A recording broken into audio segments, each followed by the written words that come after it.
everybody. Oh my gosh, thank you. Whoa, first show. It's gonna be, I don't know. Sometimes it's just gonna be aggressively dumb and silly, and sometimes it will be super funny, but of course that's subjective.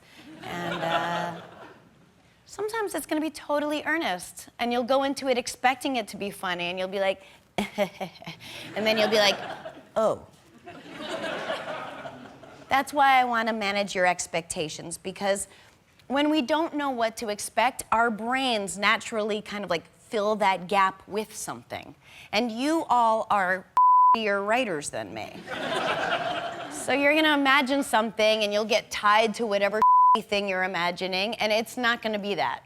So really, you know, you're just setting yourself up for disappointment if you came into this with any idea of how it should be. I mean, what are you imagining? What's a first show bit in your adorable pedestrian minds? Like, ooh, I'm so nervous. My friend told me I should picture the audience naked, some bit like that. No, it's great. I can tell you why you thought of it. It's because you've seen it before on television. It's a very well-trodden premise, especially in like first episodes of shows. But no, I don't need to imagine the audience naked. I'm not nervous. I've been doing this a while. But I would like to see some actual naked people, because we can. We're streaming, so why not test the limits of what we can do and see what's what?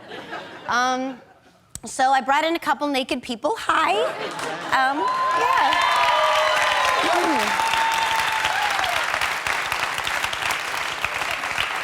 Okay, so your name is Scott? Yep. Hi, Yeah, Scott. hi. And these are your pubes et al. Yep. This is so exciting, you know? We're on Hulu, and the human body isn't something that Hulu deems unviewable. So here is Scott's pubic hair and his penis. Does it make for better TV? Probably not, but I find it interesting. Our taboo human outer shells. Great penis, Scott. Thank you. Isn't it? It's interesting, right? Because that's jarring. It was jarring. And we've all seen nudity, but it's always sexualized. And it's funny because it's actually jarring to see clinical nudity. Like, there is a penis. Yeah, all right. Wait, this might be a good time to do this. There are gonna be some moments on the show when you feel uncomfortable, and for that, I've got you covered, because, you know, sometimes it is gonna be a lot, and it's not necessarily gonna be what you're used to. So what we're gonna do is have a white man at a desk.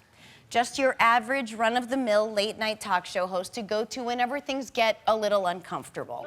This is, and this is not me being condescending, by the way. I get it. I need to watch a Law and Order to get to sleep every night, even though I've seen every episode 1,000 times. I need it. I need that familiarity.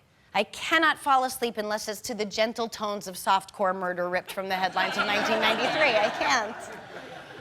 And for a lot of people, that nighttime comfort is late-night talk shows. So if things get a little bit too obscure, we've got, can we cut over to the white guy at the desk? Okay.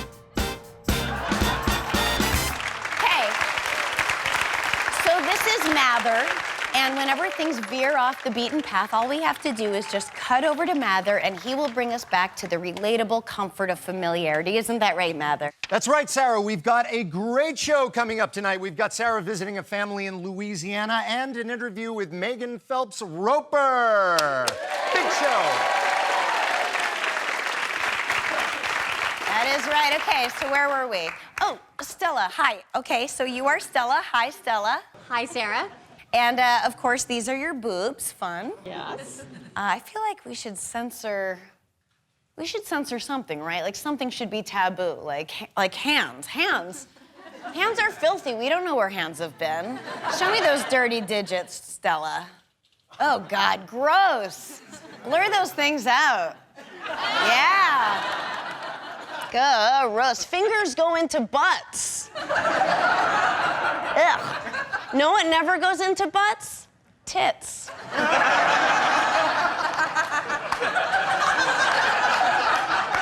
and yet they're taboo. Think about it. Speaking of taboo, we never get to see vaginas. Stella, this is your vagina. Amazing. And beautiful vagina. I can see that you have a full but manicured bush, which I also subscribe to. Well done. And you can see just the promise of some lip, which I like. Labia majora. Sounds like a constellation, but it's not. It's vagina lips. What do you think, Mather? Check, please. Oh, Mather, you're not too much.